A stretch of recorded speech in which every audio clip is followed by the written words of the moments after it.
Welcome to Smooth 98.1, Love Music, Love Life. If you just joined us here just in time, it's time for Freshly Pressed 981, where we take you through detailed analysis of stories making rounds in the dailies. And of course, leading us through conversations as well, we have the gentleman in the studio. Of course, from the left to the right, it's Justin EJ. Good morning, Justin. Good morning, people. Good morning. Good to have you here. And also, Lakunle is with us this morning. Good morning, Lakunle. Good morning, everyone. Good morning, Lagos. All right. And Devo Okore as well. Good morning, Devo. Good morning, Lagos. Cool. The winter is coming. All right. If you're out there and you want to be a part of our talk, as always, please reach out to us on YouTube. First, we're streaming live. It's youtube.com/smooth981FM Lagos. You can catch the live feed. Also, you can reach out to us on WhatsApp. Send your messages to 0809-444-0981. And also, you can reach out to us on Twitter. Please use the hashtag freshlypressed981. But your tweets come to at smooth981FM.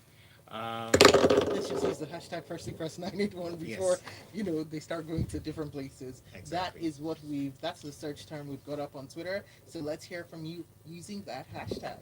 All right, we'll start off with the first story. This one is, of course, talks about Nnamdi Kanu, and of course, it talks about the lockdown generally. So from the Premium Times, it says lockdown into second day across Southeast. Now, let me put background to this. This one comes to you to go. There were multiple attacks by armed persons suspected to be members of the outlawed indigenous people of Biafra, enforcing the controversial sit-at-home order across Nigeria's southeast. Now, Premium Times reported that there were indications that the residents of the region might be forced to observe a 4-day lockdown from Monday, following Kanu's resumed treason trial. What are your thoughts about this? Well, it's just unfortunate that the Southeast has come to this point. And namely, just to give you the first 2 days, what has happened is that basically, out of the 5 states, there's been about 80% compliance with an illegal arbitrary lockdown on the states. Now, which IPOB at some points was saying that they were not going to carry out the lockdown, but obviously, as we have seen for the past few months, that despite the fact that IPOB have refuted their lockdown, that people, if I refused to or are refused the opportunity to. no, I want to say something with that. Okay. So what I want to say is that how come they don't have the confidence, despite the state government's pleas that people should come out and feel free that their lives will be secure, they still comply with the lockdown. So now that the court case was taking place this week, which was known, since Monday, people have stayed at home across the states. Now, what we saw from this report is that multiple attacks took place sporadically in different locations by unsuspected members of the outlawed indigenous people of Biafra, IPOB, otherwise known as unknown gunmen. Now, in some places, people were attacked. In some places, shops were harassed to close. I think in Enugu State, a Catholic church was invaded, and they were asking the priest why he was holding the morning mass. That's when their leader was going to be in court. In some other cases, fueling stations were brought. Very diplomatic response. He said, "I'm here to pray for." Yes. Kanu." Yes, and in some other places, the clubs, markets were not allowed to open. Banks were also closed down. So literally, you can see the complete locking down of economic activities. Should the government crack down on this? Because now we've seen, you've mentioned that this is an 80% enforcement. So Yes. at this point in time, should the government crack down on this if this is affecting 6 states? You know, you mentioned banks and filling stations among other Well, places. in the Nigerian response to your question, do we still have a government when there's an enforcement that we cannot tie our hands around? And if in quotes, allegedly is able to lock down 5 states, now what's the difference between them and the insurgency that's taking place in Borno states? What's the real difference? How come the police are not able to defend people? Like I said, the confidence to walk about and feel that nothing is going to happen to them. So in one word, the government should crack down, might not be able to. Is that what you're saying? Literally, this is almost a state of emergency. If 5 states within a federation are locked down from actors, non-state actors, we need to really say the real points in this. It is a harsh and emergency situation. This is the complete breakdown of security. So we need to be nuanced with this. What in this context would a crackdown look like? Remember that the East is already highly militarized, right?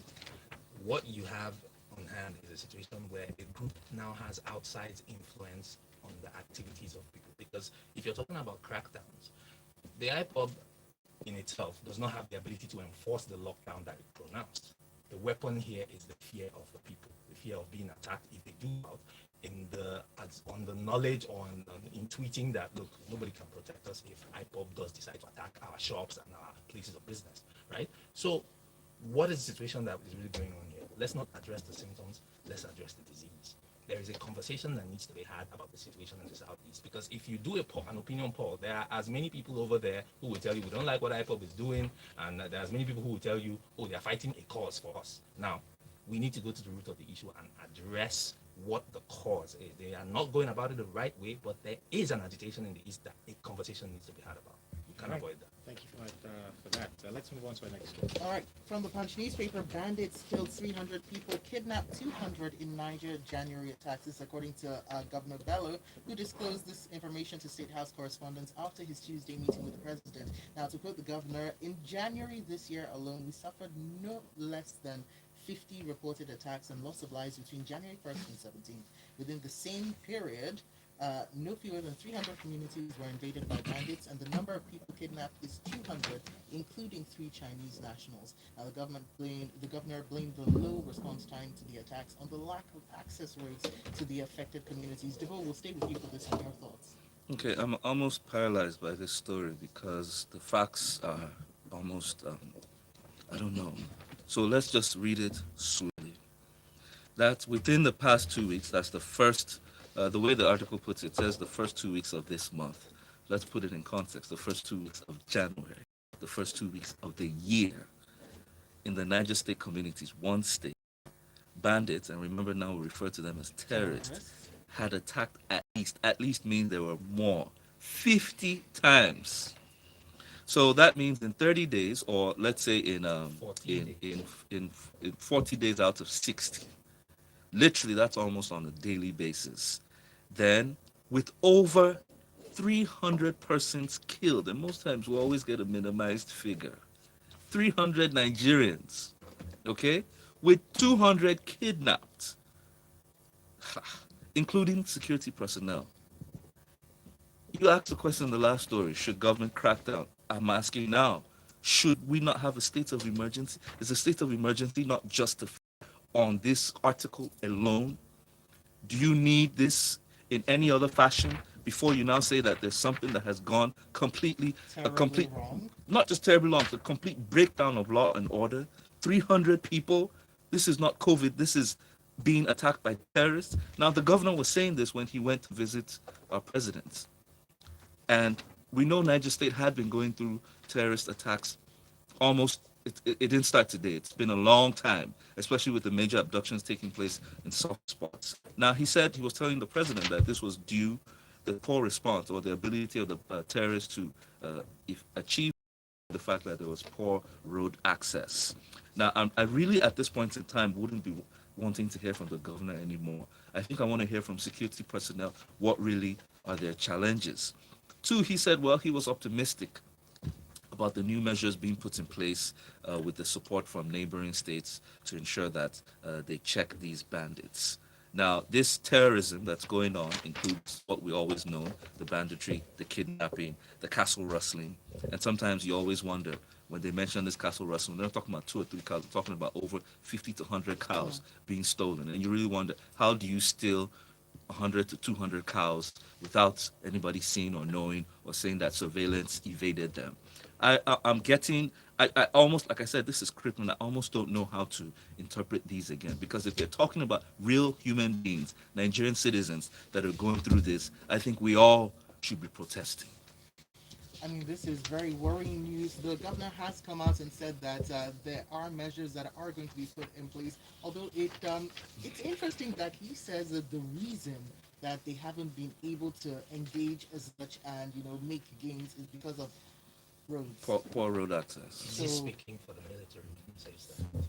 I'm Justin. Question. All right. He's the chief security officer of the state. All right, real quick though, let's move on to our Laughingly next. answer. We see messages here. We're going to get to those messages as quickly as possible. But we want to move on to our next story. It's from the Premium Times. So Bajabi Amela begs medical graduates to practice in Nigeria as MDCN inducts Babcock University graduates, right? Okay, so you know what? You've read the story. What are your thoughts about this? There are so many angles to this story.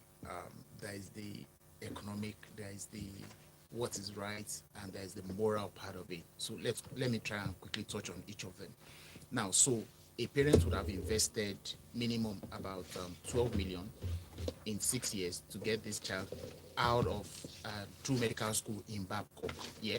So, what are the chances that this child or this new doctor would get a return or a good return on investment for the cost of training here? Just this week, the head of service of the federal government says that the union of doctors, the NARD, the National Association of Nigerian Medical Association, are not recognized unions. The NARD went on strike sometime last year. So there are so many factors that these new graduates are looking at, and they are not excited about coming to work here. So, by the way, not to mention, other countries are making it very, very. That's where I'm headed. So that comes to the economic bit and the migration bit. You cannot hold anybody to stay anywhere. People will migrate for different reasons. They will tell you, I want to practice where I'll be happy practicing. I don't want doctors here complain of now. Who says you should have a ratio of 1 doctor to 400 people?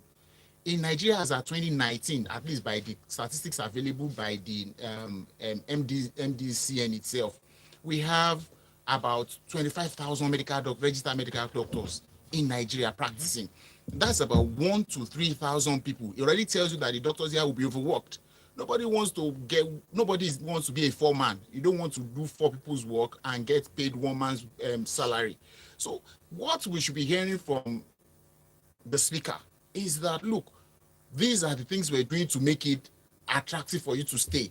Make staying here competitive. That's one. So what do you mean by competitive? Do you mean more salaries? Do you mean whatever anybody wants to interpret competitive to mean? What will make me stay here and not go elsewhere? In terms of ease of getting to my job, in terms of doing the job, the equipment I need, the money in my pocket, a combination of all of that. 2, the moral part of it I'm speaking about. Let's start from the speaker himself. How many of his children who are already out of school work in Nigeria today? 2, the governor of Abia State, his daughter was among the inductees. Congratulations to him, congratulations to his daughter, congratulations to everybody who is there. Abia State has a university that has a medical school. Hear his statement. Let me try and read his statement in the place. This is very, very important that we put these things into perspective. He says, let me find it quickly. Okay, this is it. It says, Okezie Ikpeazu, the governor of Abia State, has commended the private university for its investment in quality education and urged the inductees to uphold the Hippocratic oath to serve mankind without prejudice. The governor, okay, that's that. I have no doubt whatsoever of the quality of training these doctors have received. If it were not so, I would not have sent my daughter here and another coming along.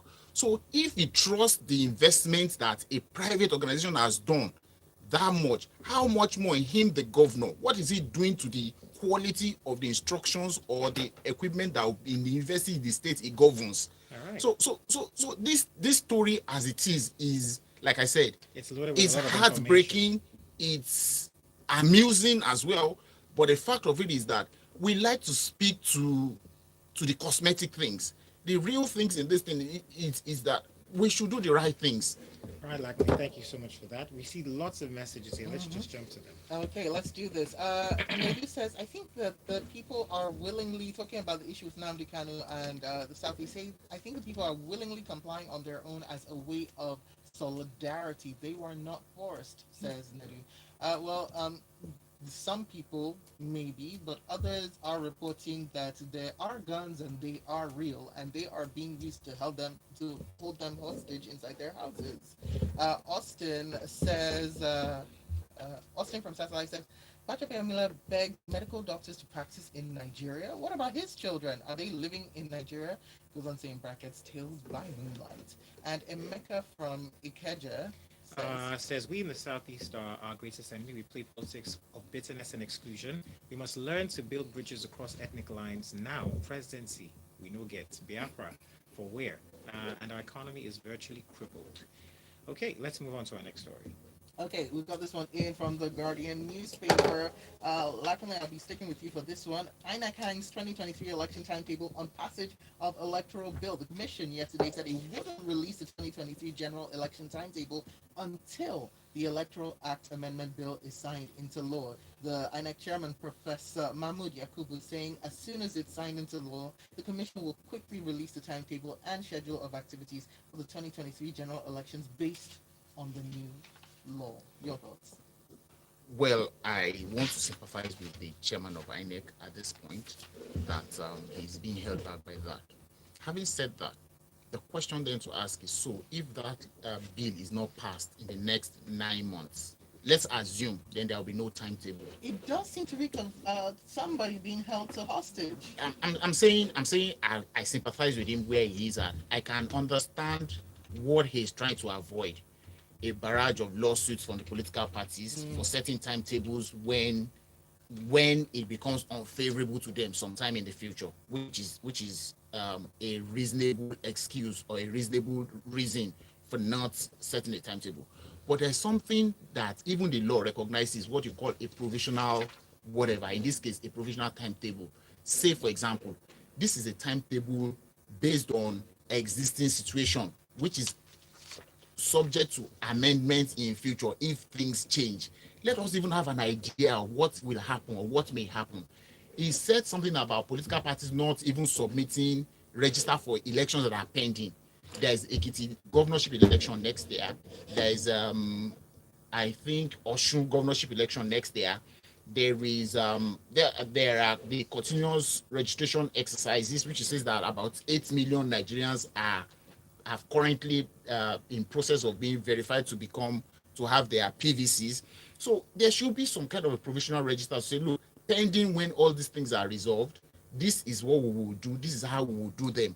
But to sit back and wait until, though of course in this report also, the president of the Senate says that all things being equal, that the bill will be passed, that should be today, and then they will send it to the president for assent. But the thing is that there is no guarantee that the president will assent whatever is sent to him again.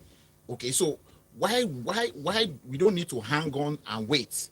Let's have a provisional timetable that parties can work with, that can put them on some form of alert that they should be ready for anything that can happen. All right, thank you very much for that. Let's get to some of the messages here up on our YouTube platform. This one here from EKG Jim says, interns are owed salaries for the past 4 months. Talk about persuading doctors to remain in Nigeria. And real quick on our WhatsApp platform, a number of them here. This one from Nee says, if there are poor roads, the governor should tell us how the terrorists were able to access the areas and why our security forces cannot use the same means to access those areas. As likely pantomimes motorcycles. He further says, what is Nigerian police doing with their helicopters? Any Nigerian who refused to vote in 2019 must be seeking. Okay, all right. Thank you very much for that. We see messages from Fabian, real one, but let's get to our next story. This one here is from the Punch newspaper. Yes, this one here is from the Guardian newspaper. We'll take the one from the Guardian newspaper. Buhari demands, hold on, let's have a look. There we go. Buhari demands more patience from Nigerians to achieve food security. Now, according to the president, and I quote, growing food production in the country, especially expansion in rice farming, will eventually bring down prices of food, making it more affordable for all. Now, the president spoke at the commissioning of the Central Bank of Nigeria Rice Farmers Association of Nigeria Paddy Pyramids in Abuja, which the opposition party, the PDP, described, and I quote, as pyramids of lies. Your thoughts, Justin? So the PDP said they allegedly bagged up rice on the pyramids. They accused the ruling party of having staged something like that previously, where there was a wooden pyramid overlaid, painted with bags of rice. Yeah, the scenes that we see in the country. But that was not the case here. No, that's not the case yet, but they made a reference to it in their response. Now, the issue for me is this. It's great that the government is making effort to increase productivity in the agro sector, which, as we know, is the tip of the arrow for this administration. But here's the thing for me. Until the man on the street, right, feels a change, and the vote was for change. Until people feel a change that is positive in how the prices of food products, whether it's rice or whatever else, right, is becoming more affordable, then everything is a pantomime. 50 kg bags of rice go for about 30, circa 35,000 naira today. Thereabout. That is a staple food product in this country. I don't know that we need the rice to be on pyramids around the country. The CBN is investing in these pyramids. Is it for scenes? Is it for the optics? Go through the process of pushing the food into the marketplaces where the people need them. Send it to the rice mills that have been built. Yes, there are quite a number of new rice mills in the country now. Do the work of alleviating the pain that the common man is suffering. I don't want to see rice pyramids. I want to see rice in my kitchen. I want to see rice in my store without breaking the bank. So how then can the government also drive down prices? We talked about how insecurity has, caused a lot of things to Of go course, it up. has a knock-on effect. Yes. Right? We're talking about the problems are multifarious, right? You can't tackle one, leave the other one undone. It renders what you have done of non-effect, and then people will complain, and then you come back and say, "Oh, but we're working." Here's the thing: we have terrorists ravaging the countryside where the rice is actually being cultivated and harvested. Farmers have abandoned their farms all over the country, right? So you're building rice mills, yes. You're giving incentives to farmers, but are they able to go to farm? So this security thing that we keep talking about, it's just like power. It touches everything. If you don't fix security, nothing else is going to move forward. So assuming with me that I'm saying, oh, push the rice to the market, we're talking about the Southeast being insecure because of IPOB and military cases. If the rices were in the storehouses in the Southeast, people can't go to the market. So you have to fix security as well. All right. Can I just quickly add? The lie that the PDP is attributed to is like economic principle. The rice pyramids were meant to show that we produce volumes, we've lifted ourselves from the huge importation. But like you mentioned, if it's true that you have those volumes, demand and supply, how come those It's not in the volumes stores. have not led to Translated to price reduced prices? reduction. Because right now, a bag of foreign rice and local rice are almost at the same rates. All right, thank you very much for that. Let's quickly run to our next story. This one here is from, it's quite a funny story. So it talks about Lagos Libraries. It says government harmonizes commercial bus operation levy and pegs cost at 800 naira per day. This is, the NURTW is reacting to this. So as part of measures to curb the menace of touts on major highways, the Lagos State government on Tuesday announced the planned introduction of a consolidated 800 naira daily levy on the informal transport sector, scheduled to commence operation from February 1st, 2022. So, what change could this possibly do? What's that tennis song that will report you to MC Oluomo? MC Oluomo features in this story.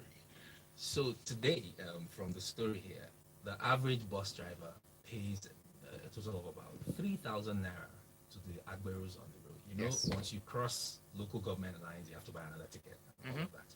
Now, the government purportedly wanted to reduce that burden on the bus drivers, and then they came up with this harmonization scheme, right? Where they said, all right, we're bringing all of the taxes that the informal transporters, which is the yellow buses, all of the likes, are supposed to pay, and we're capping it at 800, and it's across the state. Therefore, if you move from Mushin local government area, for instance, to the next contiguous local government area, you're not expected to pay again. That's what the government officials who were part of this have said. So in attendance at this, so Commissioner for Finance, Dr. Rabiolo was part of this, the MDs of LIRS, Loma, and were also part of this. And then the chairperson of the National Union of Road Transport Workers, Musiliu Akinsoya, aka MC Oluomo, was there.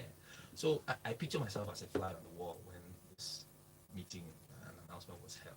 And the government officials explaining this very splendid idea that they have. Okay, we're capping it at 800, so you get a ticket, each bus driver will get a tax card and all that. So we're bringing them into the formal sector, we're capping it, and then LIRS will take the levies, and that's it, and then we'll take care of other stakeholders. And when they finished, MC Oluomo just told them, okay, you people have spoken well, but my own is that This year 800 does not include the money that they are going on the road will collect. They will still collect it. So I'm asking myself, were you people on the same page or not? Because that's what just happened here. The government has said it's 800, and then someone who was part of it has said, I'm sorry, you collect your 800, but I'm letting everybody know that 800 is for the government. My people on the road will still collect their taxes. So if any bus driver that comes out tomorrow and the Agberos want to collect their ticket, and he's flashing LIRS card, you will receive, most likely receive some, Let's go back to feedback. the crackdown. I mentioned this at the first story, and I want to say this again because it feels as though maybe the government tolerates a lot of things, right? So can the Lagos State government crack down on this On who? Agbero situation? No, because okay, so fine, they're asking for 800 and a flat levy fee now, right? That's what the agencies will collect. So what then happens when In effect, what the bus drivers will pay has been increased. yes? If it was 3,000 So I'm before, it's asking. now So I'm 3,800. asking. So is there a way that they can enforce and say, hey, 800 naira is what you pay, and that is what's going to stand? What's the name of that paramilitary uniform group? Is it Lagos State Agency? It wears blue and yellow. What's Lagos The LSC, Last one? SC, no, Yellow, the blue. LSPDC. Lagos State Neighborhood something. Lagos Yes, State Neighborhood Watch. Neighborhood Security Watch. Neighborhood Security Watch. Yes. Maybe they should get involved to protect the drivers from the feedback they'll be getting from the Agberos. Very quickly, let's take our last story from the Punch newspaper. Buhari didn't direct anyone to remove petrol subsidy, according to the Senate President Ahmed Lawan.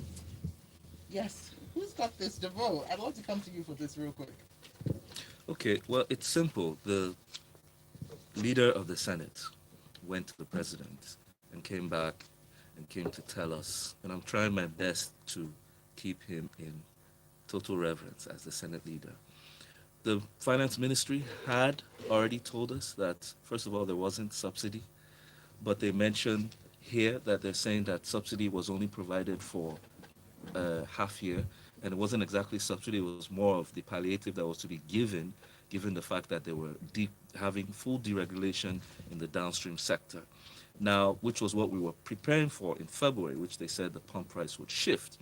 But he came saying that having had their come out of their recess, having spoken to their people and their constituents and saying that this issue was going to be the major concern for many Nigerians, that he took it to the president and said, we cannot pass this burden across to the people. And therefore, he was happy to tell the pressmen that the president did not tell anybody to remove the subsidy. I think he has really oversimplified what is going to be the major economic woe in 2022 for Nigerians. I don't understand why he's speaking like this, because as a Senate president, he has the full paraphernalia.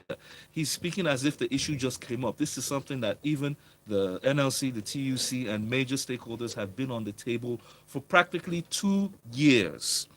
So I don't want to dismiss this, but I am waiting for him, as they have their sessions as president, to back up what he has just said with facts and realities when he gets to the Senate floor, because the NNPC came out clear. February, deregulation is taking place. Like I said, winter is coming. All right, we're totally out of time. We see all your messages. We apologize that we can't take them, but we can continue the conversation on social media. So you can take it up with us. We are at Smooth 91 FM across all platforms, particularly on Twitter as well. You can take that conversation there and also interact with our analysts at justin.ej on Twitter and across all platforms. Also, Lakunle70, yes, Lakunle70 across all platforms, and at Duvo Okori across all platforms as well. In a few more minutes, it will be time for Lagos Talks 91, so please stay with us. First back. Our leadership for this country no get shame. Thank you so much, gents.